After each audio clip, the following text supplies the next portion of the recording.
E aí galera, beleza? Mais um Bem Estilo começando e hoje um assunto bem sério. Nós vamos falar sobre mal de Alzheimer e eu tenho certeza que você aí de casa já ouviu falar sobre essa doença e deve ter muitas dúvidas. Eu tenho muitas dúvidas. Vamos lá conferir? Você sabe o que é Alzheimer? Sei.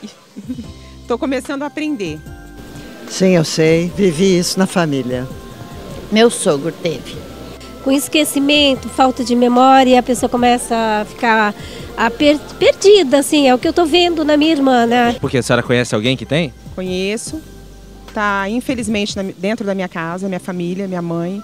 Sim, eu tive a minha mãe. E até agora, graças a Deus, é a única, né? Foi uma coisa muito difícil porque a gente não tem essa experiência, então demoramos para entender que era Alzheimer. São coisas que a gente tem que aprender muita coisa no dia a dia para poder lidar. E é a mais triste da natureza, eu acho que é o Alzheimer, infelizmente. Achávamos que era por conta da idade, que ela esquecia algumas coisas, mas a primeira coisa que nós percebemos é que ela perdeu a noção de dinheiro. É muito difícil conviver com uma pessoa que tem mal de Alzheimer. Você pergunta as coisas para ela, mas acabou de acontecer. E aí, você não lembra? Não lembro, né? É triste. Terminou assim, sem conhecer nenhuma de nós, éramos 4 irmãs e ela não conhecia mais ninguém. Muito difícil, uma coisa difícil, dolorida. A única coisa que me deu um alento é que eu perguntei para o médico se ela sofria. E ele disse que não, que os neurônios dela já não funcionavam mais. No Brasil, existem cerca de 15 milhões de pessoas com mais de 60 anos de idade. 6% delas têm doença de Alzheimer, segundo dados da Associação Brasileira de Alzheimer.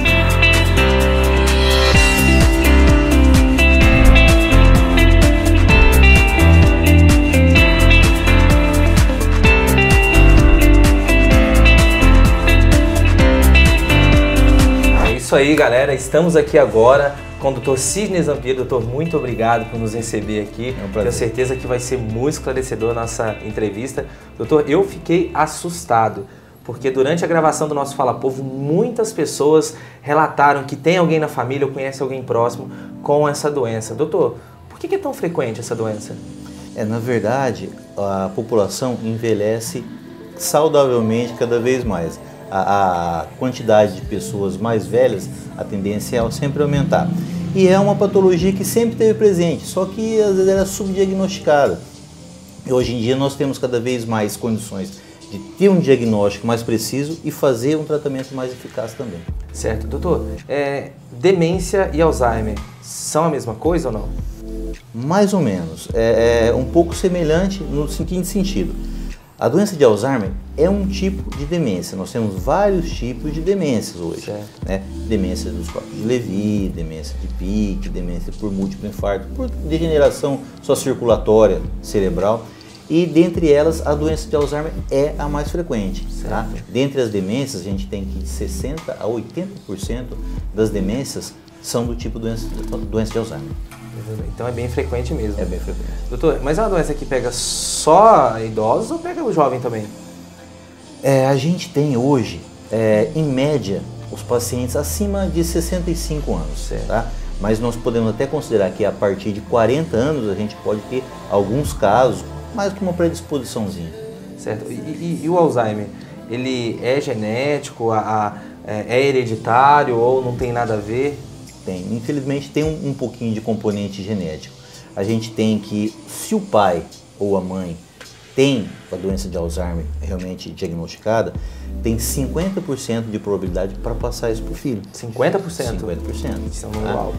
E a gente, se nós pegarmos na população uma pessoa que tem a doença de Alzheimer, tá? Na família, 15% desse pessoal pode ter doença de Alzheimer. Isso é um número bem grande, né? E bem preocupante, né? Então, se o pai ou a mãe teve a doença, a chance de ter é alta, então a pessoa já tem que começar a procurar o profissional, procurar um médico quando começarem a aparecer os sintomas. Sem dúvida, se precaver. E quais são os sintomas, doutor? Começa normalmente com uma alteraçãozinha de memória, de concentração, normalmente para memórias de início recente. A pessoa não lembra, às vezes, o que comeu no almoço, o que comeu ontem no jantar, se encontrou um amigo hoje de manhã, ela parece que não teve contato com esse amigo, mas consegue preservar algumas coisas mais antigas. Lembrando, eu creio que o pessoal de casa está pensando, poxa, eu não lembro o que eu comi ontem, né? Uma expressão, talvez você não tenha Alzheimer, calma, é só um indício, procura sempre profissional na dúvida. Doutor, a gente sabe que as pessoas mais velhas costumam esquecer um pouco as coisas, né? Mas pode ser o indício já da doença ou não? É normal? Não, até certo ponto a gente considera normal, porque até quem é um pouco mais jovem pode acontecer isso, sim, normalmente, né? Mas o que acontece? Se isso começa a ser muito frequente, tá? Às vezes a pessoa não se dá conta de que está tendo esse tipo de esquecimento. Aí é importante, às vezes, um familiar dar a dica, dar a deixa, ó, você está acontecendo isso com frequência. E muitas vezes a pessoa já consegue perceber que ela não consegue desempenhar algumas atividades que exigem um pouco mais de elaboração do que ela conseguia antes. Então ela começa a se isolar um pouco mais para não demonstrar para o familiar que ela está tendo aquela dificuldade. Então, às vezes, até algumas vezes pode ser confundido com depressão, embora quem tem Alzheimer tenha um certo percentual de pacientes com depressão associada. Sério, doutor? É muito frequente. É frequente? É frequente. Nossa, é preocupante então para o pessoal, né? Doutor, e um paciente, ele sofre? Aí é um caso um pouquinho mais complexo. Por quê? Não que o paciente sofra, isso não gera dor, isso não gera... No começo, o paciente acaba tendo um pouco de consciência das suas limitações. Certo. Então, o sofrimento vem mais do ponto de vista emocional, mais tensional, gerando um pouquinho de depressão, tá? Porque ele não consegue elaborar algumas atividades do dia a dia dele, que antes eram muito fáceis. Certo. Normalmente, a hora que a doença começa a progredir, ele já perde um pouco essa noção, já não consegue mais elaborar umas atividades diárias mais difíceis, a própria higiene, né? E isso gera mais angústia, gera mais dor, vamos dizer assim, mais dor psicológica para os parentes do que para o cuidador, do que propriamente para o doente de Alzheimer. E a gente conseguiu perceber isso, doutor, nas ruas, porque as pessoas sofrem mesmo. Só de relatar o caso para a gente, depois a produção pode colocar no VT, uma senhora que se emocionou, a outra também se emocionou, as pessoas... foi mais frequente do que a gente imaginava, né? E de fato, para o familiar, gera um sofrimento. Gera um sofrimento excessivo, porque a gente percebeu isso, né? Então, é triste, né, doutor? É complicado. E isso judia muito mais, eu costumo falar, judia muito mais da família do que o próprio paciente. O paciente, num grau médio para avançado, fica um pouco mais alheio a isso daí, né? Então, realmente, judia mais da família, porque o paciente se perde. Alguns pacientes podem pender até um pouco mais para o lado da agressividade, embora não seja tão comum isso daí, pode acontecer isso sim. Então aí a própria família tem que tomar alguns cuidados para manter esse paciente dentro de uma certa rotina para ele, que ele não saia da rotina, porque isso daí atrapalha o dia a dia dele. Ele tem que manter mais ou menos coisas mais simples para fazer, as atividades mais picadinhas, mais elaboradas também. Mas não deve ter coisa pior para o filho do que não ser reconhecido pelo pai ou pela mãe, né, doutor? Sem dúvida. Deve ser complicado. E ainda o tratamento é um tanto quanto limitado, né? Não existe uma cura, não tem um medicamento que você fala assim, ó, vamos passar esse medicamento que a gente vai ter a cura da doença. Não. O que normalmente nós conseguimos fazer é retardar a evolução, que infelizmente a grande maioria das vezes é muito frequente. E um fato um tanto quanto triste é que a gente tem um paciente que tenha realmente a doença de Alzheimer diagnosticada, a gente tem uma média de expectativa de vida desses pacientes, a partir do momento que você tem um diagnóstico confirmado de Alzheimer, em torno de 7 anos. Tá? Não quer dizer que o paciente vai viver só 7 anos, sim, né? Sim. Mas em média, porque aí começa a haver toda uma deterioração da parte clínica do paciente. Complicado. É uma pauta bem difícil até de falar, né? Um assunto que é delicado, né, doutor? Querendo ou não, muito delicado. É triste. É triste. Doutor, e quais são as causas da doença? As causas da doença de Alzheimer vêm de encontro com a idade, né? Então, a partir de 65 anos, você tem um percentual maior de pacientes com Alzheimer. Tanto é que idosos acima de 85 anos, cerca de 32% desses idosos têm doença de Alzheimer. Se a gente pegar na população acima de 85 anos, 32% já tem a doença. E o que pode levar a surgir essa doença, a doença de Alzheimer? Primeiro, a dificuldade circulatória que o cérebro vai tendo com o tempo, vai envelhecendo, vai tendo essas alterações circulatórias. A dificuldade de produção de células novas no cérebro, como no resto do corpo. O cérebro não tem essa capacidade de formar células novas em si.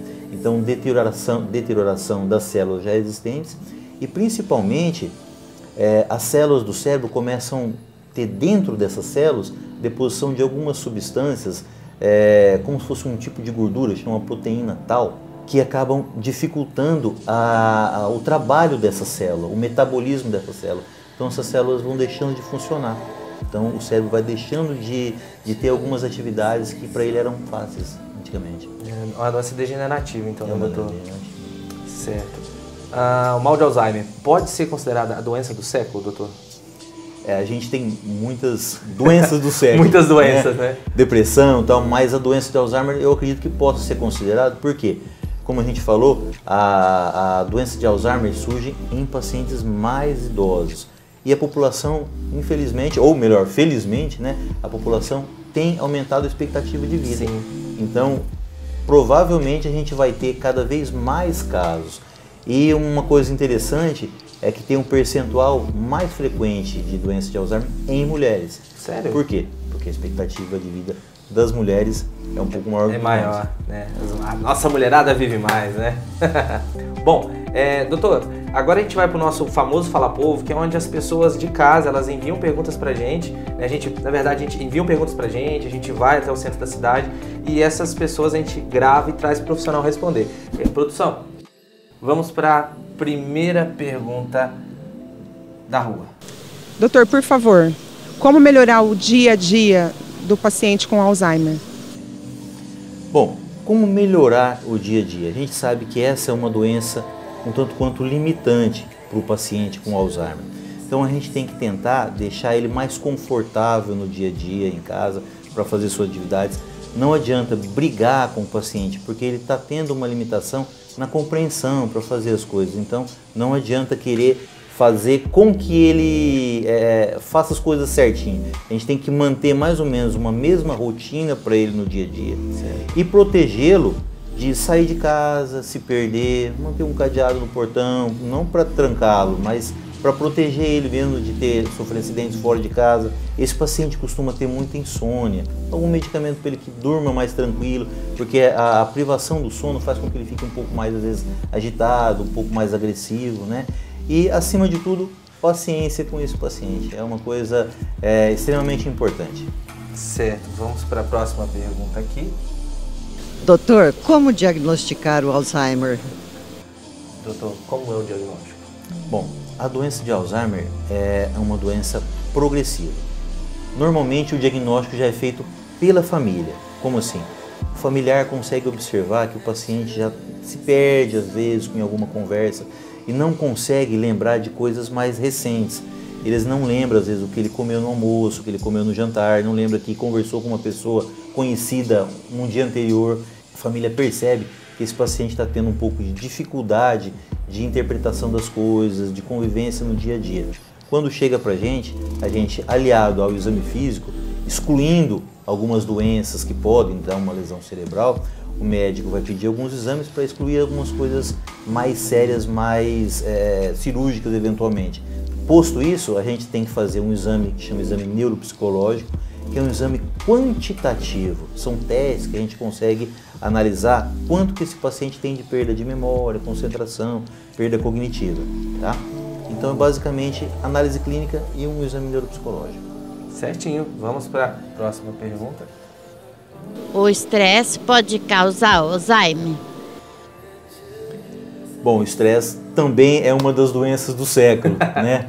E não que o estresse venha causar a doença de Alzheimer, mas o estresse pode colaborar para aumentar a pressão arterial, aumentar algumas outras doenças que podem atrapalhar a parte circulatória cerebral e indiretamente dificultar com que o cérebro funcione do modo adequado e aí sim ser um gatilho para que o paciente desenvolva o Alzheimer. Certo. Vamos para a próxima pergunta.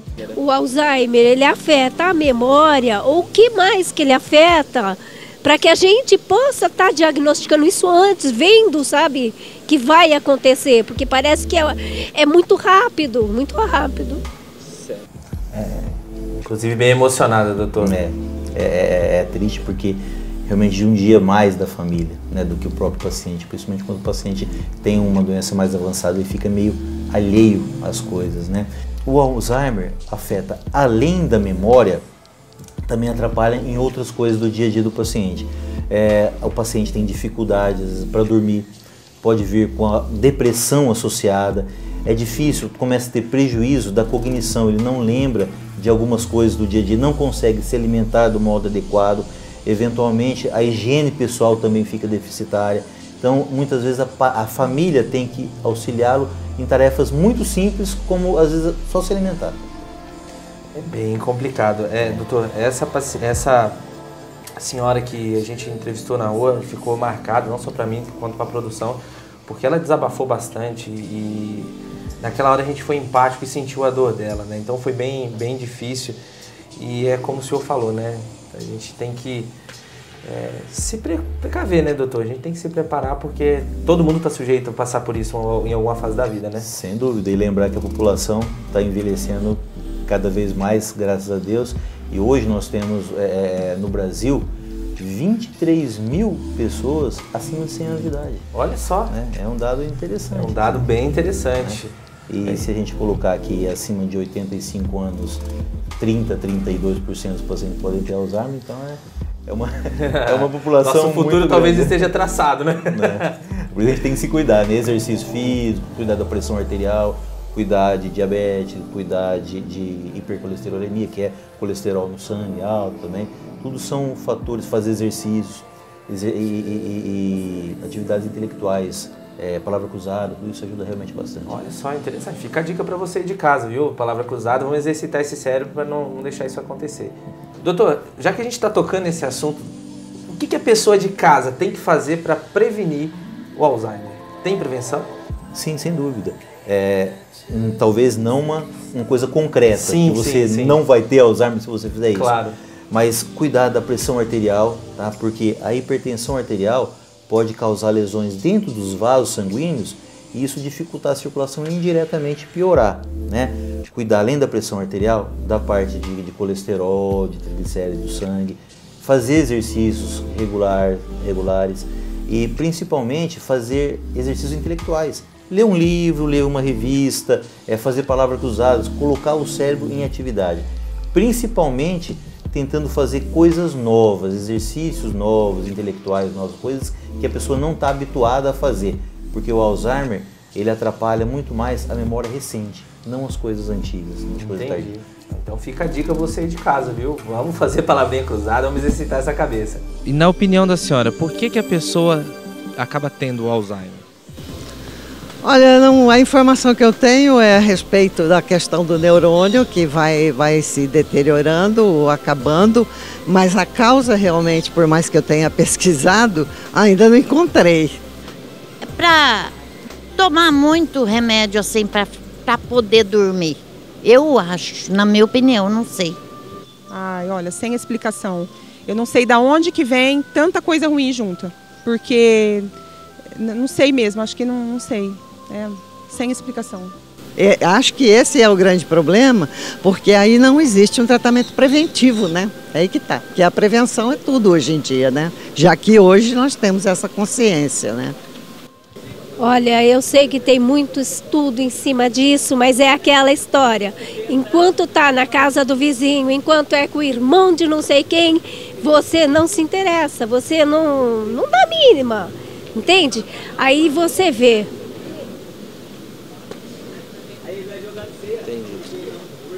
Na sua família. A gente falou logo no início sobre possíveis curas para a doença, mas de fato existe uma cura ou não? Infelizmente não. Infelizmente não temos cura para a doença de Alzheimer, porque ela é uma doença progressiva. Pode atingir pacientes mais jovens, até a partir de 40 anos, mas via de regra sempre acima de 65 anos, tá? E isso daí faz com que o paciente venha piorando cada vez mais. Cura não existe. Existe o quê? Uma melhora da qualidade de vida com os familiares ajudando nisso daí, e a parte medicamentosa, com vários medicamentos que a gente tem no mercado hoje, mas aí na verdade na tentativa de amenizar ou retardar a evolução da doença. Muitas vezes a gente consegue estagnar essa evolução por anos a fio. Sim. Tá? E muitas vezes também a gente consegue até ver uma regressão inicial que eventualmente, posteriormente, pode voltar a recair. Doutor, a gente tem um quadro aqui no nosso programa que chama Mitos e Verdade. Se fosse para o senhor dizer um mito e uma verdade relacionado ao mal de Alzheimer, o que o senhor poderia trazer para a gente? Bom, um mito. A célula-tronco hoje existe para tratar doença de Alzheimer. Tá? Isso ainda está em estudo. Tá? Se Deus quiser, vai ser a evolução hoje de toda a doença para a célula-tronco. Mas é difícil você tirar uma célula do cérebro para você trabalhar essa célula, reproduzir e depois você aplicar no paciente para tratar como uma célula-tronco, né? Então hoje existe, embora é uma previsão que isso possa acontecer no futuro, hoje a gente não tem essa cura através de célula-tronco, tá? E uma verdade é que infelizmente é uma doença progressiva, tá? E que ajudia muito mais da família do que do paciente. O paciente não sofre com essa doença, tá? A não ser no começo, que ele pode perceber que está um pouquinho limitado, mas depois ele vai deixando de ter essa percepção e não vai sofrer, não tem dor, fica mais alheio. Quem sofre, na verdade, é a família do paciente. Doutor, muito obrigado por ter nos recebido, ter recebido a nossa equipe aqui. Eu gostei muito do bate-papo, foi muito esclarecedor, aprendi muita coisa. Eu tenho certeza que o pessoal de casa também aprendeu bastante coisa. E é isso aí, gostaria de agradecer por ter nos recebido. Fica o convite para voltar mais vezes, a gente tem bastante coisa, quero falar de esclerose, quero falar de muita coisa do nosso programa, e assim que o senhor tiver um espacinho na agenda, libera, a gente vem aqui para a gente poder gravar mais uma entrevista com o senhor. Estou à disposição. Com certeza. Hora de precisar. E se você... Oh, doutor, antes, desculpa, eu esqueci, tem algum recadinho que o senhor quer deixar para o pessoal de casa? Na verdade, o importante o que é? Fazer a prevenção, se cuidar, parte cardíaca, parte de exercícios, né? E quando a gente tem alguma suspeita, lógico, procurar um profissional para ter um diagnóstico mais preciso e aí iniciar um tratamento o mais rápido possível, que é isso daí que é realmente importante. É isso aí, galera, e nossa entrevista vai ficando por aqui. Você que gostou da nossa entrevista, quer assistir ela de novo? Você pode assistir todos os dias às 10h30 da manhã, às 1h30 da tarde e também às 11 da noite. Não tem net em casa, quer assistir essa entrevista? Não tem problema, é só entrar no nosso portal www.tvestilo.com.br e você consegue acompanhar toda essa entrevista e toda a nossa programação simultaneamente, ao vivo, tá bom? Espero você e até a próxima entrevista. Tchau, tchau. A dica que eu dou, baseada na minha experiência e das minhas irmãs, é o seguinte: tentar conversar o mais que puder com a pessoa para poder entender como é que o cérebro dela está funcionando. No meu caso, por exemplo, foi uma questão de dinheiro. Eu fiz uma brincadeira, pedi para ela pagar uma joia para uma irmã minha e ela foi lá dentro e pegou R$2. E foi aí que a gente viu que a noção de dinheiro ela já tinha perdido. Como a pessoa é idosa, a gente acha que vai fazer tudo por ela e acaba não conversando, não verificando o que é que está acontecendo com ela, né? Talvez a gente pudesse ter cuidado dela antes.